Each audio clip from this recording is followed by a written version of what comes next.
지난 2시간에 걸쳐서 엘리야가 갈멜산에서 이 거짓 선지자와 대결하는 그 과정을 통해서 하나님의 주시는 교훈을 얻었습니다.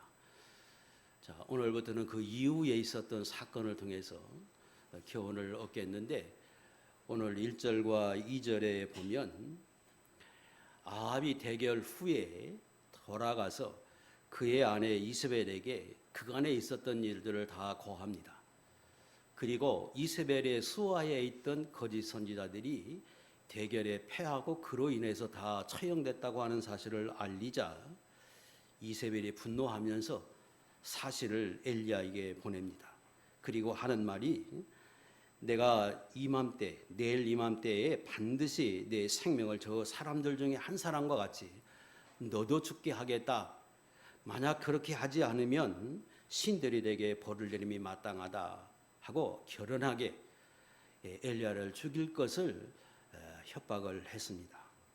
거기가 1절과 2절의 내용인데, 지금 갈멜산에서 대결을 통해서 아합도 이스라엘 백성들도 하나님이 참신인 걸 깨닫고 봤습니다.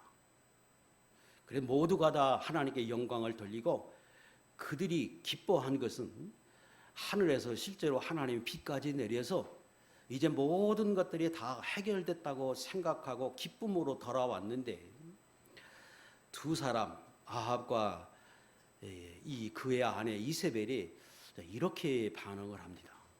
이들의 반응 속에서 이들이 어떤 사람인지 이 부분을 우리가 알 수 있고, 또 이걸 통해서 우리도 교훈을 얻어야 할 필요가 있습니다. 전에 말씀드린 것처럼 분명히 누가 봐도 하나님이 참신이고, 또 그들이 섬겼던 바알은 신이 아니고 아무것도 아니라고 하는 걸 다 증명하고 봤습니다. 그랬는데 그의 아내 이세벨이 반응하기를 더 강력하게 하나님을 대적하고 엘리야를 대적하고 엘리야를 죽이려 합니다.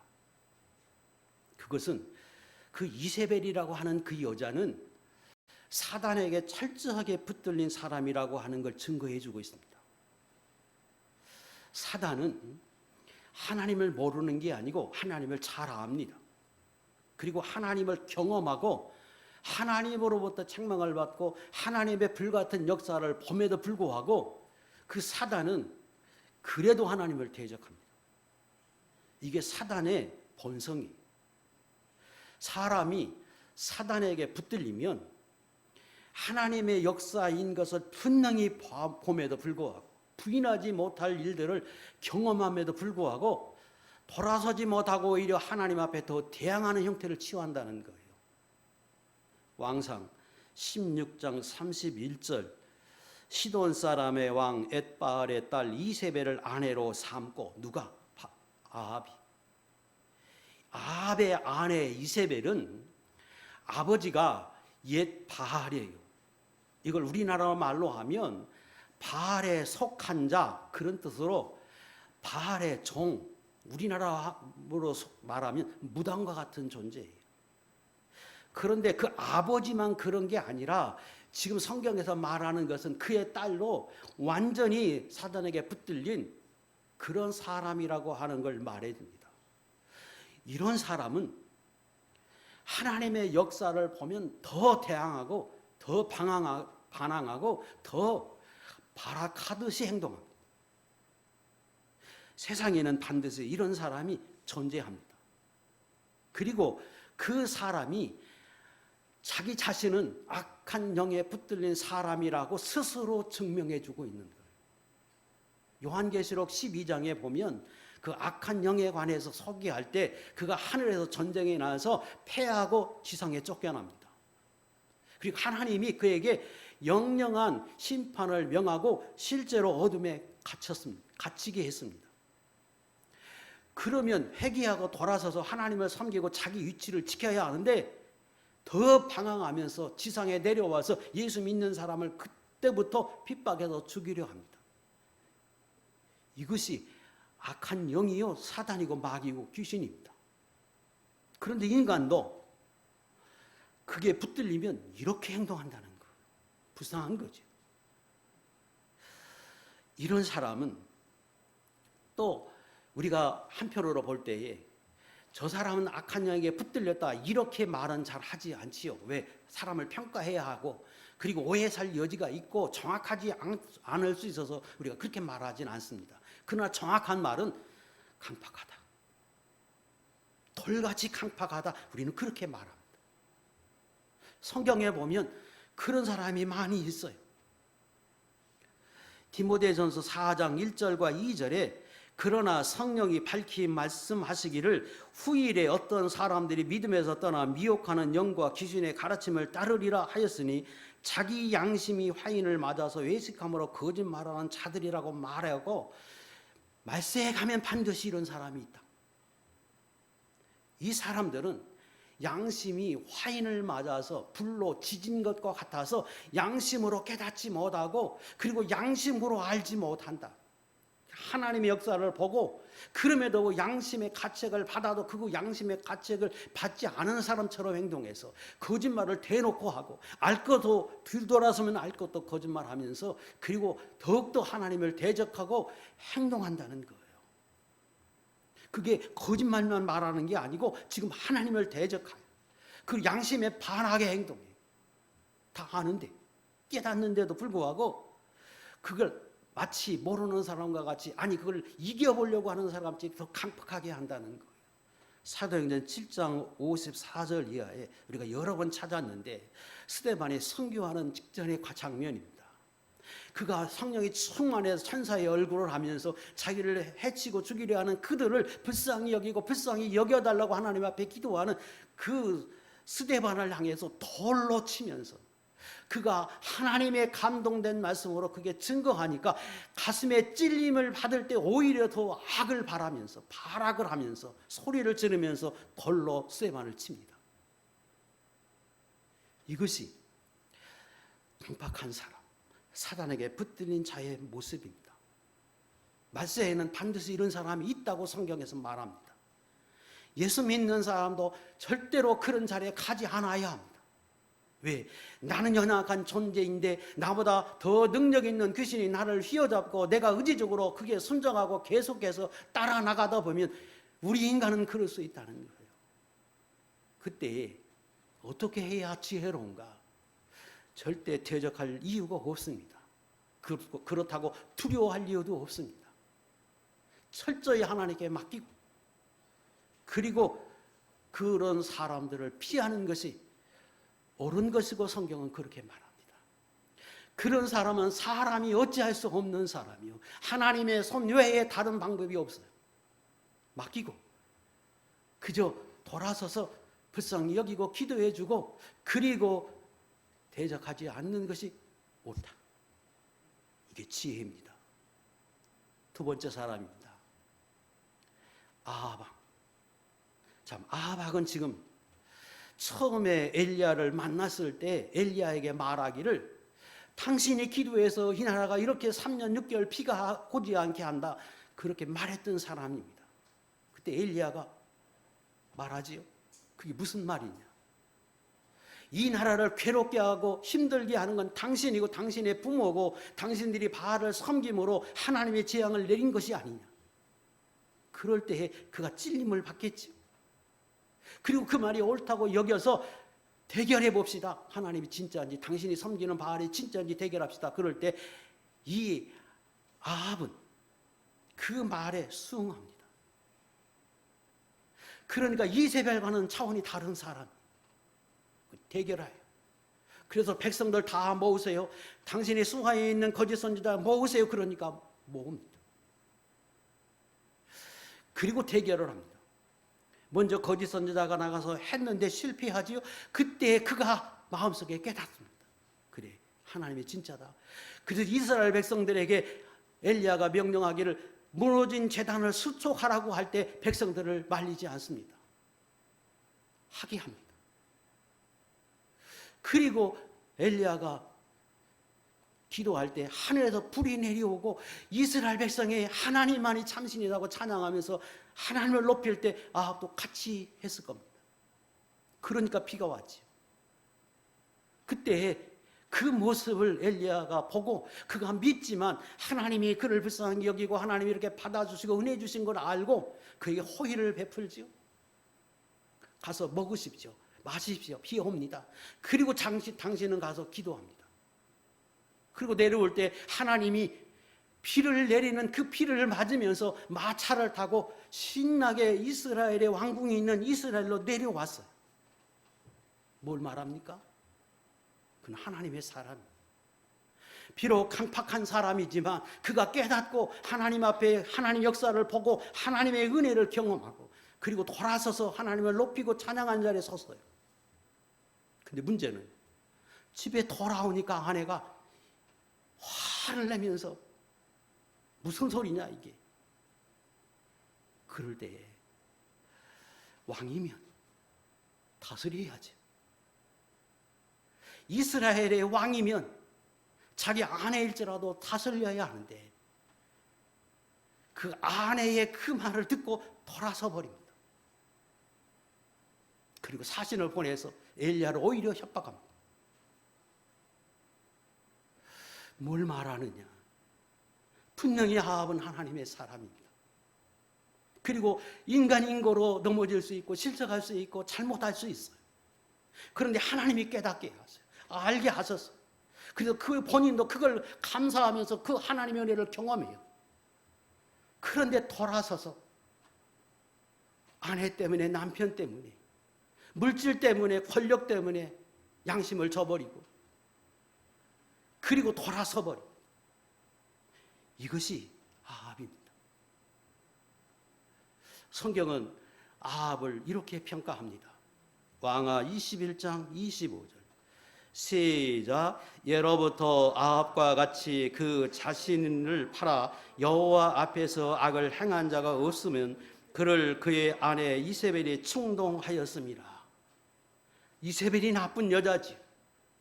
그러나 그 충동을 받고 미혹을 받고 그 말을 들었을 때에 그가 깨달았던 하나님, 그가 믿고 확신한 그 하나님을 그는 선택을 하고 그리고 그걸 물리쳐야 하는데 양심을 팔아버리고 신앙을 팔아버리고 자기 인격을 팔아버리고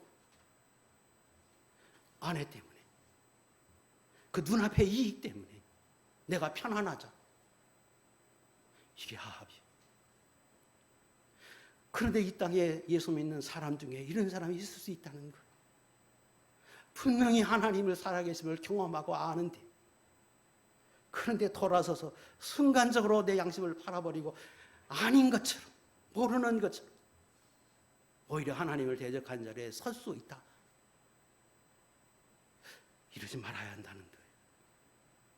성경에서 이런 사람이 있음을 증거하고 기록한 것은 우리도 그럴 수 있다고 하는 거예요. 그래서 예수 믿는 사람이 가지 하나님의 도우심이 필요하고 가지 경기하고 자기 자신을 돌아봐야지. 그러지 않으면 나도 이럴 수 있다고 하는 것을 우리에게 알게 합니다. 자, 하나님이 분명히 아합에게 궁유를 베풀어 주셨어요. 지난 시간에 말씀드린 대로 제일 큰 죄는 아합이지요. 이세벨이 물론 잘못한 것이지만 이세벨과 결혼한 것 자기가 한 것이고 그리고 왕이 허락하지 않으면 어떻게 이세벨이 바알을 섬기는 사람이라고 해도 이스라엘 전체가 한 바알을 섬길 수 있습니까? 그것은 아합이 그렇게 한 것입니다. 그런데 하나님은 그 아합이라고 하는 사람이 하나님의 사람인 거로 성도인 거로 예수 믿는 천국 백성인 거로 그를 용서해 줍니다. 그리고 그보다 좀 덜 한 거짓 선자는 다 죽이잖아요. 하나님이 이 아합에게 원하는 것은 그 하나님의 거룩한 은혜 깊은 사랑을 깨닫고 그가 돌아서서 큰 영향을 미쳐서 이스라엘 백성을 돌이켜 하나님을 바로 섬기기에 함이 하나님의 목적이고 뜻이었습니다. 그러지 않았겠어요? 그래서 하나님이 궁유를 베푸시고 자비를 베풀어 주신 건데 그는 정반대의 모습으로 지금 나타났습니다. 성경에 아사라고 하는 왕이 있었습니다. 왕상 15장 9절 이하에 있는 말씀입니다. 그가 어린 나이에 하나님이 왕으로 세워졌습니다. 그리고 그가 어린 나이기에 그의 어머니로 되어 있는데 어머니가 아니라 사실은 할머니 마가라고 하는 여자가 섭정을 합니다. 그런데 그 섭정을 하면서 바알을 섬기고 아세라상을 똑같이 섬깁니다. 그때 이 아사가 왕이 되고 난 후에 그거 다 철폐해버리고 그리고 반대하는 그 할머니를 폐위시켜버립니다. 대단한 결정, 생명을 거는 일이며 혁명과 같은 일이죠. 그랬더니 성경에서 대하 14장 6절 이하에 여호와께서 아사에게 평안을 주셨으므로 그 땅이 평안하여 여러 해의 싸움이 없은지라 그가 견고한 성읍들을 유다에 건축하니라. 그리고 무려 41년 동안 평안하게 살고 그 마지막에 좀 문제가 있었습니다. 하나님은 예수 믿는 저와 여러분이 때때로 연약하고 부족해서 마치 비에 젖은 것과 같이 하나님이 보시기에 부족한 사람일 수 있어요. 그럼에도 하나님이 우리에게 은혜를 주시고 역사해 주시면 깨닫고 이 땅에서 하나님의 자녀로서 베풀어 주신 사랑으로 더 큰 영향을 미치라고 우리에게 그런 은혜를 베풀어 주십니다. 그럴 때에 내가 깨닫는 은혜대로 살아야지 아합과 같은 모습으로 살면 안 됩니다. 하나님의 기대에 하나님의 뜻에 반한 것이고 그건 참 불쌍한 사람이고 되고 맙니다. 우리가 배웠던 사사기 6장에 보면 기드온이라고 하는 사사가 있습니다. 그가 어느 날 농사 질 때 너무나 힘들게 농사를 쳤는데 농사 짓고 추수할 때마다 그들을 지배하고 있는 그 미디안 사람이 와서 빼앗아 갑니다. 블레셋 사람들이 빼앗아 갑니다. 그래서 숨어서 타작을 하고 있을 때 하나님의 천사가 나타나서 그게 말합니다. 하나님이 당신과 함께 있다. 그때 그가 그렇게 반발합니다. 하나님 우리와 함께 하는데 어떻게 우리나라에 이런 일이 있을 수 있습니까?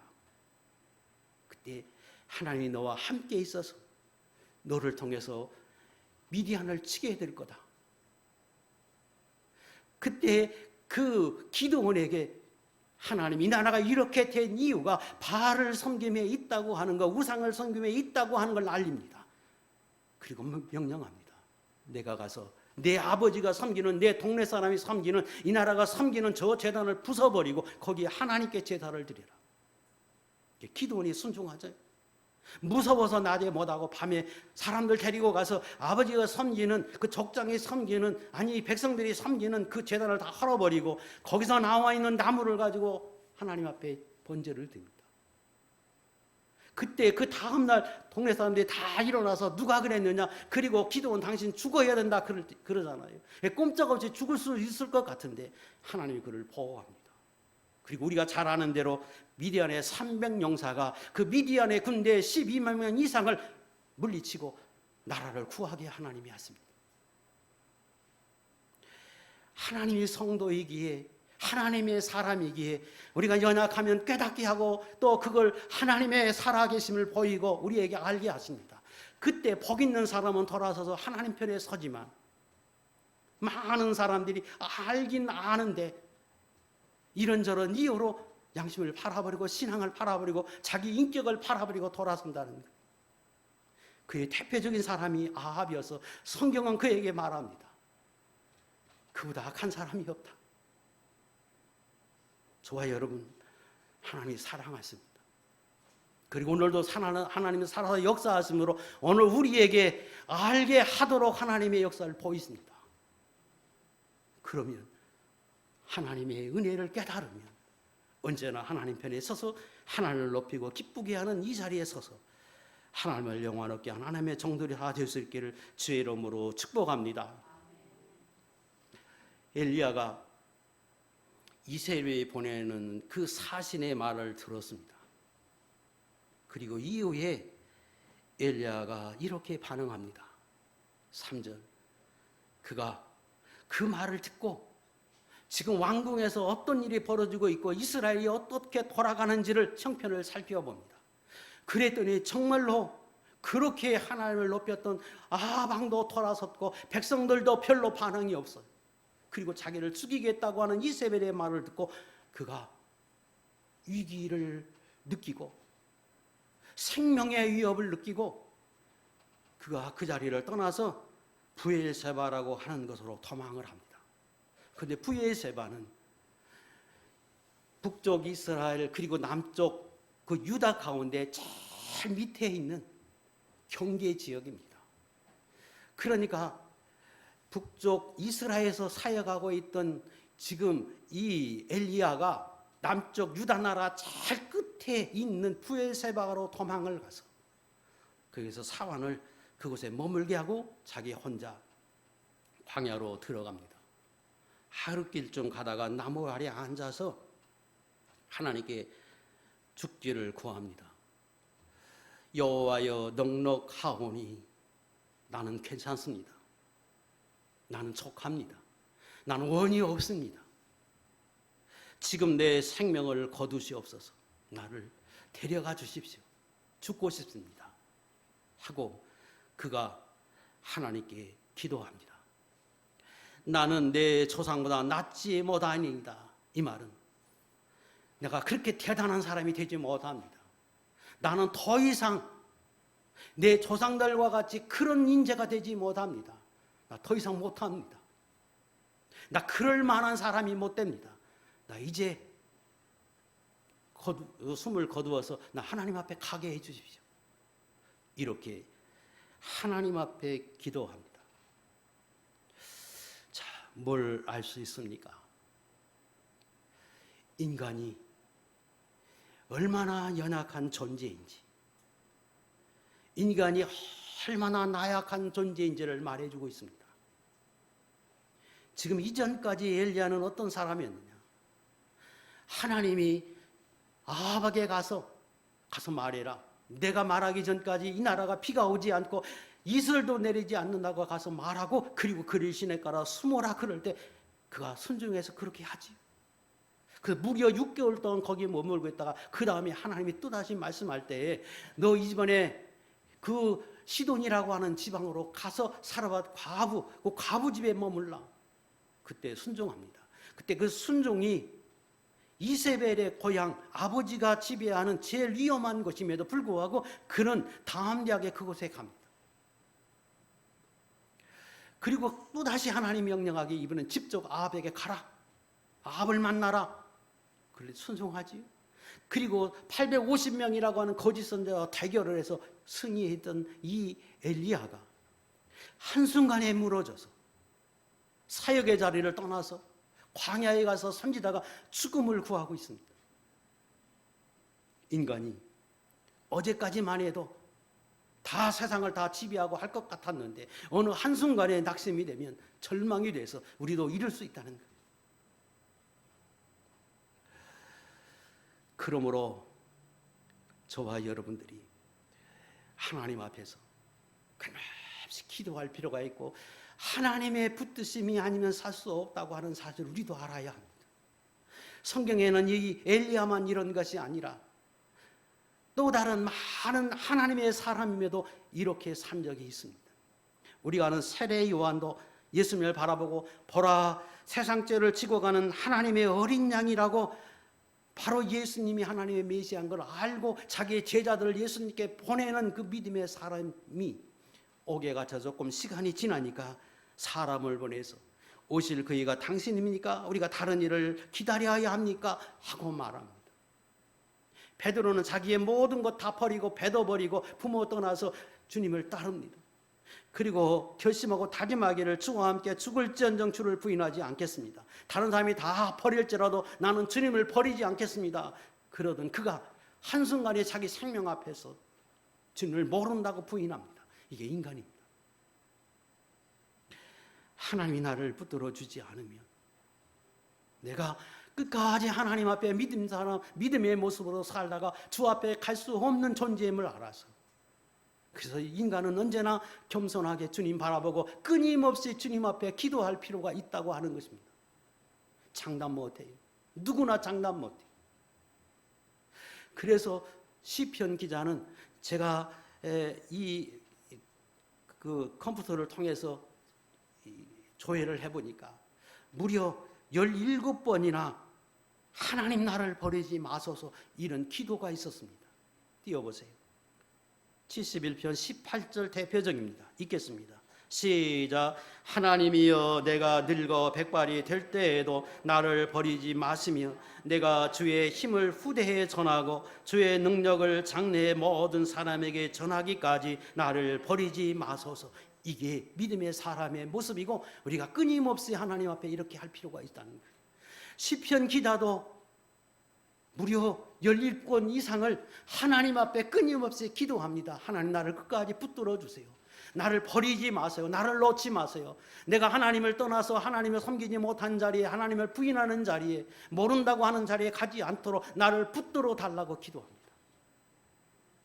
이 기도가 하나님을 섬기는 우리 인간의 연약함을 아는 사람들에게 필요하다는 거예요. 엘리야가 대단한 사람이었는데 왜 한순간에 이렇게 되었을까? 그 원인이 어디 있을까? 우리 그 원인을 찾아서 그걸 교훈 삼을 필요가 있습니다. 이 부분은 오늘과 다음 시간에 주로 다루겠는데 왜 그랬을까? 원인이 어디 있는지 살펴볼 필요가 있고 그런 엘리야에게 하나님은 어떻게 대하셨는지 무엇을 말씀하셨는지 우리가 배워야 할 필요가 있습니다. 자, 오늘은 그 앞부분 잠시 좀 말씀드리겠는데 이전에 지금 엘리야는 너무나 하나님 앞에 헌신된 모습으로 충성된 모습으로 승리하는 생활을 했습니다. 우리가 계속해서 배워서 아는 것처럼 아합에게 가서 선포해라 가 선포합니다. 그리고 그릴 시냇가로 숨어라. 그럴 때 엘리야가 순종하고 6개월 동안 까마귀가 주는 걸 먹습니다. 그런데 그렇게 할 수 있는 원동력은 어디에 있었는가 그러면 하나님의 말씀에 순종해서 따라가며 실제로 하나님의 그의 삶 속에서 역사해 주었어요. 눈에 보이고 삶 속에서 하나님의 인도하심이 보여서 가서 숨어라. 내가 까마귀를 명령해서 내게 먹여주마 그랬더니 실제로 갔더니 까마귀가 역사해서 자기를 날마다 아침 저녁으로 고기를 물어다 주 이적을 보는 거지요. 그런 이적을 경험하면 누구나 다 6개월이 아니라 1년도 참습니다. 그때 하나님이 다시금 말씀합니다. 너 이번에는 시돈이라고 하는 지역에 가라. 그러면 거기 있는 과부를 통해서 너를 먹여주겠다. 이 기근임에도 불구하고 제일 위험한 것이지만 내가 더 보호한다. 갔더니 거기에서 하나님이 나에게 먹여준다고 하는 과부가 누굴까 하고 찾아서 그 나무 짚는 여인에게 시험적으로 말해봅니다. 근데 알아보니까 그 여자가 마지막 한 끼 남아있는 그 식량 그거 가지고 있는데 가서 시험적으로 시험해보지요. 그거 나에게 먼저 달라. 당신 아들 먹이지 말고 그거 구워다가 나 먼저 갖다 줘라. 그러면 하나님이 축복할 거다. 그랬더니 세상에 아들하고 마지막 식량 먹고 죽으려고 각오했던 그 여인이 그 알지도 못하는 엘리야에게 그걸 갖다 줍니다. 그때 엘리야가 그렇게 했죠. 하나님이 나에게 이렇게 역사하셨다. 하나님이 함께 하시는구나. 하나님이 인도하시는구나. 그리고 3년 동안 거기 머물면서 그가 힘있게 사역할 수 있었던 것은 날마다 기적을 경험해요. 아무것도 없는 가정인데 먹여주세요. 그러면 누구나 힘을 내서 하나님을 섬기고 더 열심을 내서 그 어떤 어려움도 경험하면서 하나님을 기쁘게 하고 영광 돌리며 섬깁니다. 그리고 또 하나님 말씀하십니다. 이번에 아합에게 가라. 생명 걸어야 하는 일이죠. 그러나 경험했어요. 그리고 출발해 갔더니 하나님이 이번에는 역사에서 왕궁에서 아합을 만나게 한 게 아니라 어떻게 하나님이 그 마음을 움직여서 광야로 이끌어서 광야에서 만나게 하셔. 그때 얼마나 신이 났겠어요. 하나님이 이렇게 역사하신다. 도저히 있을 수 없는 이 환경 중에 나를 먹이고 입히시고 하나님이 역사하고 인도하시는 걸 눈에 봐. 그러니까 힘이 나서 하는 거죠. 그리고 대결해라. 대결했더니 거짓 선자는 아무것도 나타나지 않는데 자기가 그 일을 감당했더니 하늘에 불이 내려오고 그러니까 가서 7번씩 생명을 다하는 기도를 해서 비를 내리게 하지. 그런데 이번에는 달랐습니다. 거기서 비를 내리고 의기장량해서 돌아왔어요. 자기가 생각할 때 자기가 기대한 것은, 자기가 그린 그림은 이런 거겠죠.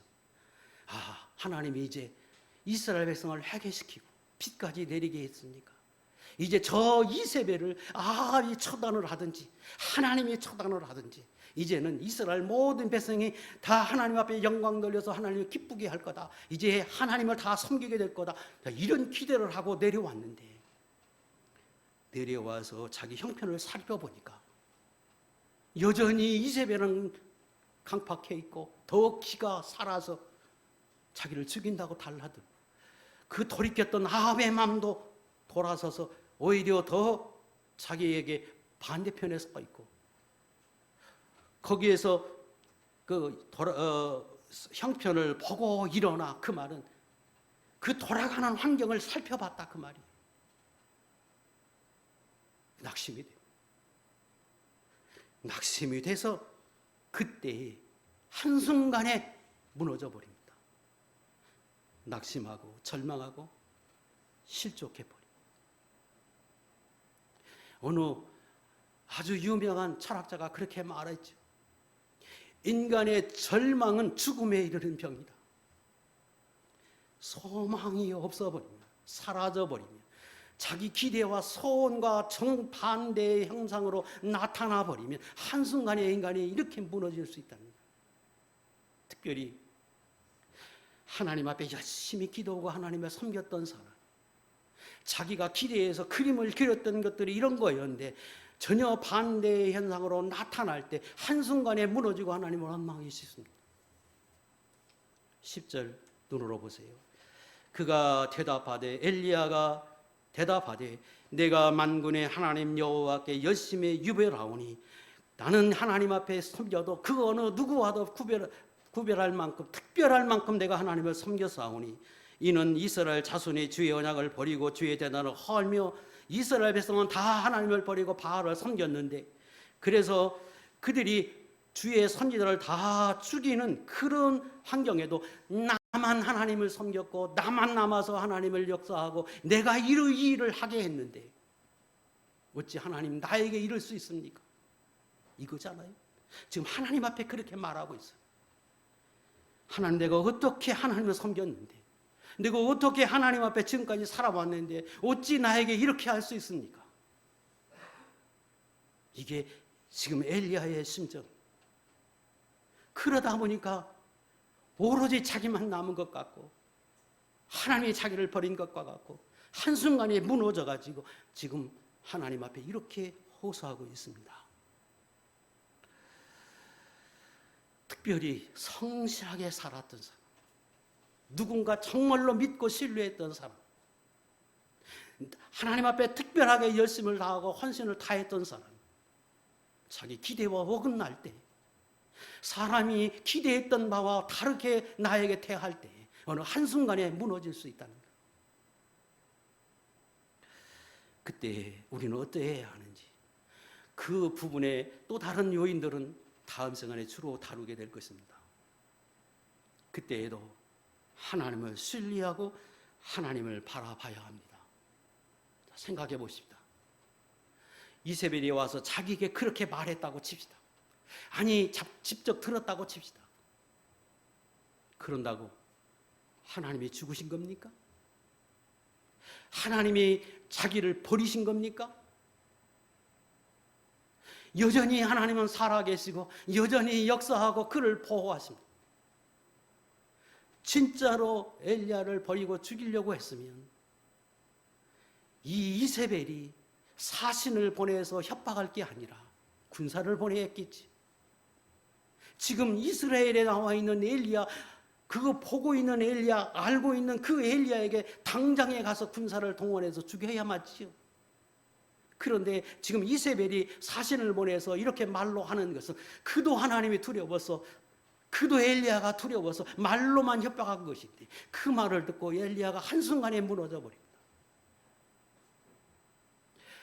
우리가 인간의 연약한 존재에게 이럴 수 있어요. 그때 우리가 해야 할 건 하나님을 바라보는 겁니다. 이게 대단히 어려운 일인데, 대단히 어려운 건데 하나님을 정말로 신뢰하고 하는 사람은 해야 할 게 그때도 하나님 바라보는 거다. 하나님은 여전히 살아계시고 여전히 인도하시고 여전히 나를 보호하고 역사하시는 하나님, 이전에 역사하신 그 하나님이 오늘도 여전히 인도하시는 하나님인 줄 바라봐야 한다는 거예요. 근데 이게 대단히 힘들고 어렵습니다. 그리고 많은 사람들이 내 앞에서 내가 일하는 대로, 내가 하나님을 섬기는 대로, 기도하는 대로 역사에서 하나님의 손을 볼 때에는 얼마든지 참고 이깁니다. 고난도 이깁니다. 그런데 내가 기대한 바와 다른 모습이 나타날 때 이게 뭡니까? 내가 하나님 앞에 어떻게 섬겼는데 이럴 수 있다는 거예요. 엘리야가 약한 게 아니라 인간이 연약해서 그렇습니다. 모세 이야기를 조금 하겠습니다. 모세가 하나님의 부름을 받습니다. 40년 동안 방황하다가 하나님의 불 가운데 그를 나타나서 그를 부르시고 하나님의 소명을 주어서 이스라엘을 구원하게 할 때 그가 결심해서 주의 일에 헌신한다고 일어섰습니다. 그런데 그가 하나님의 명령에 따라서 하나님이 가서 이스라엘 백성에게 말하라고 그럴 때 그가 나 같은 사람이 어떻게 갑니까? 하나님 나는 말도 못합니다. 그럴 때 하나님 내가 함께한다. 걱정하지 말고 가라. 그래도 갔습니다. 그래서 이스라엘 백성들에게 하나님의 역사를 그에게 나타난다. 그리고 그렇게 하게 하자. 그리고 바로에게 갔더니 이스라엘 백성들이 이렇게 반응합니다. 너희가 우리를 바로의 눈과 그의 신하의 눈에 미운 것이 되게 하고 그들의 손에 칼을 주어 우리를 죽이게 하는도다. 그러면서 이스라엘 백성이 반말할 때 모세가 하나님 앞에 나가서 그렇게 말합니다. 하나님 이게 뭡니까? 내가 뭐라고 했습니까? 내가 이런다고 하지 않았습니까? 그래서 안 한다고 그랬는데 왜 하나님 나를 시켜서 나에게 그렇게 보내십니까? 주여 어찌하여 이 백성이 학대를 당하게 하셨나이까? 어찌하여 이렇게 될 것을 아심에도 불구하고 왜 나를 바로에게 가서 말하게 하십니까? 그래서 백성들로 더 오히려 고통을 당하게 하고 저들이 나를 향해서 이런 비난을 받게 하십니까? 어찌하여 나를 보내셨습니까? 계속해서 모세도 그렇게 합니다. 그리고 하나님이 다시금 말합니다. 얘야 바로에게 가서 다시 말하라. 그랬더니 하나님께 그가 말합니다. 하나님 이스라엘 백성도 내 말을 안 듣는데 내가 바로에게 간들 바로가 내게 어떻게 반응하겠습니까?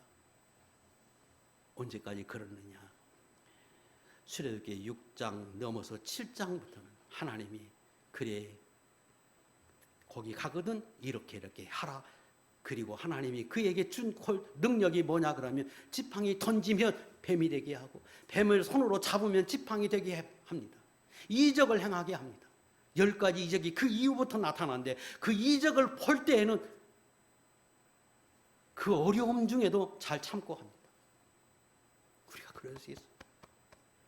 내 환경 중에 하나님이 동행하시고 복을 주고 은혜 주심이 나타날 때는 잘 참고 이기는데 전혀 반대 형상 그러지 않은 것들이 나타나고 어려움이 있고 그게 가중이 되고 내 뜻대로 되지 않을 때 내 일이 풀리지 않을 때 우리가 이럴 수 있어요.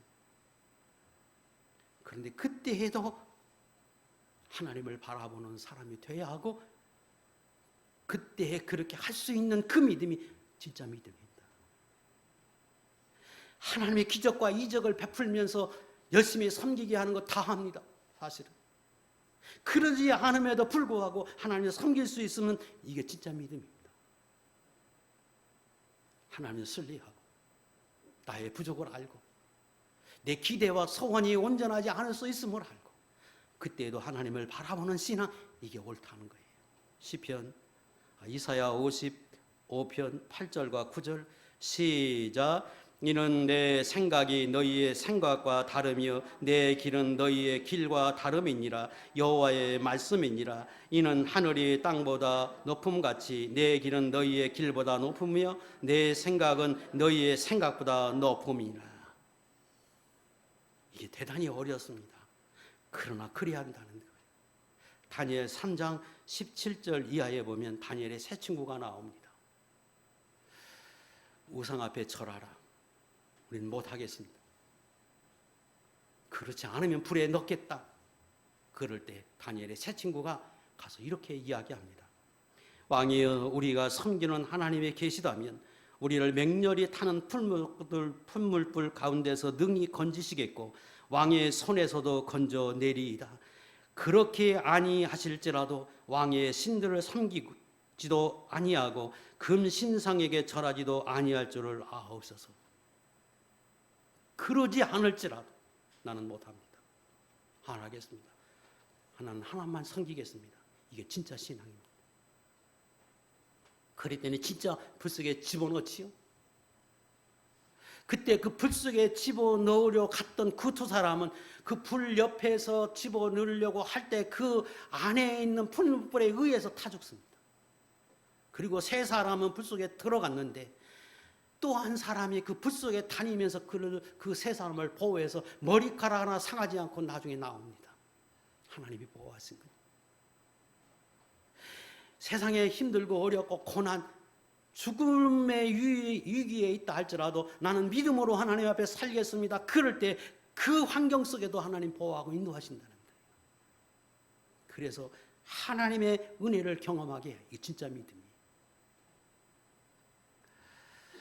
자, 이런 엘리야에게 하나님이 어떻게 하십니까? 5절 이하에 천사를 보냅니다. 천사를 보내서 깊이 잠을 자고 있는 그 엘리야를 깨웁니다. 그를 어루만지며 그에게 이르되 일어나서 먹으라. 하나님께서 천사를 보내서 사람을 보내서 하나님의 또 다른 누구를 통해서 그를 어루만집니다. 그때 다른 게 필요 없습니다. 들어주고 이해해주고 동정해주고, 그리고 그때에 그와 함께 하는 것만으로는 족합니다. 천사가 와서 어루만집니다. 그리고 먹을 거 준비해서 그 한 끼 먹을 걸 줍니다. 이런 낙심, 이런 어려움에 처한 그 사람에게는 다른 것이 필요 없어요. 들어주고 이해해주고 거기 있어주고, 그리고 그에게 꼭 필요한 것 아주 작은 것이라도 한 끼의 식사라고 그거면 족합니다. 천사가 그걸 주고 그리고 돌아섭니다. 또 다시 깊이 잠이 들었습니다. 그리고 다시 갑니다. 6절 번쩍 머리맡에 숯불에 구운 떡과 한 병의 물이 있더라. 이에 먹고 마시고 다시 누웠더니 여호와의 천사가 또 다시 와서 그때 또 다시 찾아가서 또 다시 반복할 필요는 있죠. 그때에 다시 온 천사가 말없이 한마디 건입니다. 내 갈 길을 다 가지 못할까 하노라. 이거 먹어라. 뭘 말합니까? 인간이 연약해서 얼마든지 우리도 그럴 수 있어. 그때 하나님은 사람을 통해서 일하십니다. 그래서 사람을 통해서 엘리야가 위로를 받습니다. 오늘 저와 여러분들도 그런 사람이 있을 때 우리가 천사가 되어서 그 사람에게 살리는 그 일을 해야 하죠. 큰 게 필요 없습니다. 들어주고 이해하고 동감해주고, 그리고 아주 작은 것, 그리고 어루만져주는, 그게 2번이고 3번이 있을 수 있지. 이거에 그 엘리야를 살리게 했습니다. 예수 믿는 사람에게 제일 큰 위로는 그때 하나님 앞에 기도해 주는 거지. 내가 당신을 위해서 기도합니다. 그리고 실제로 하나님 앞에 기도해 줘.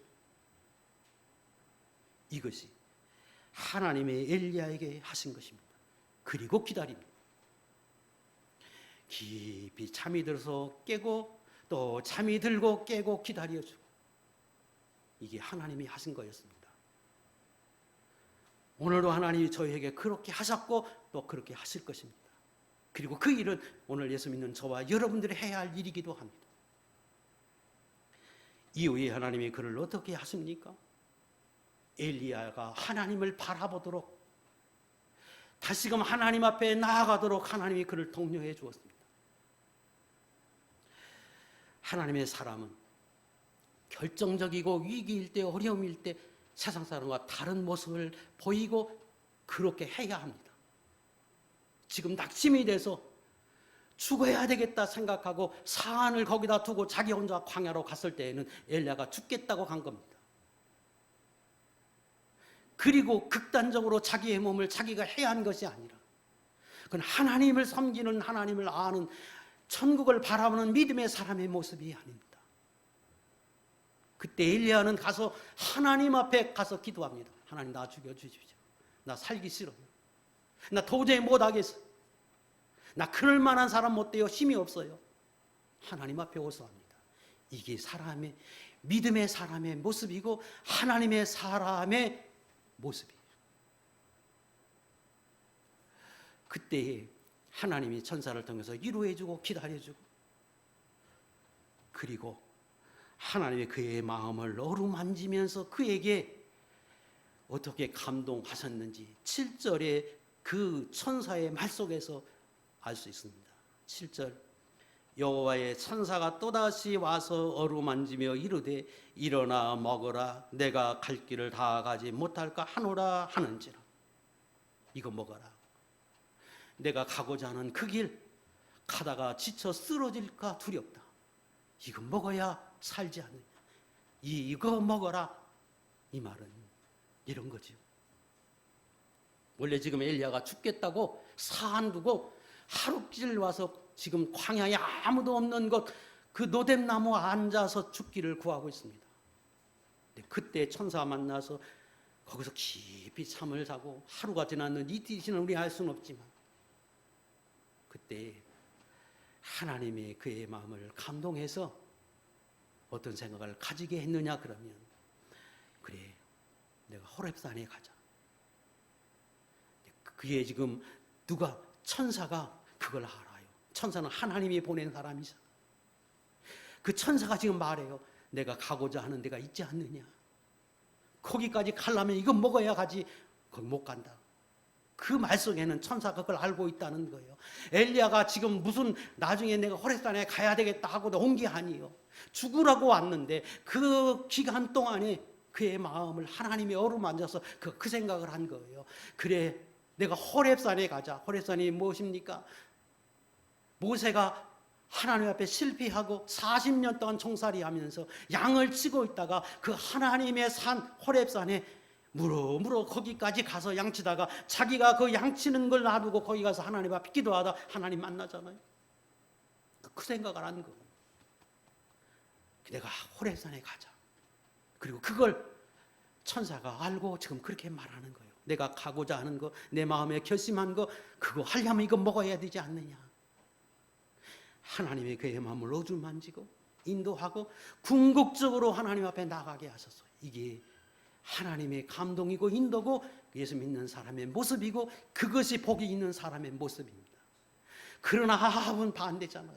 깨닫게 하고 알게 하고 즐거워하고 같이 경험함에도 불구하고 돌아서서 양심을 팔아버리고 자기 권력 앞에, 이득 앞에 돌아서 버리는 사람. 엘리야는 죽을 것 같은 그런 환경 중에 다시금 힘을 내서 주님 앞에 나가요. 이게 믿음의 사람이에요. 이게 오늘 저와 여러분이 해야 합니다.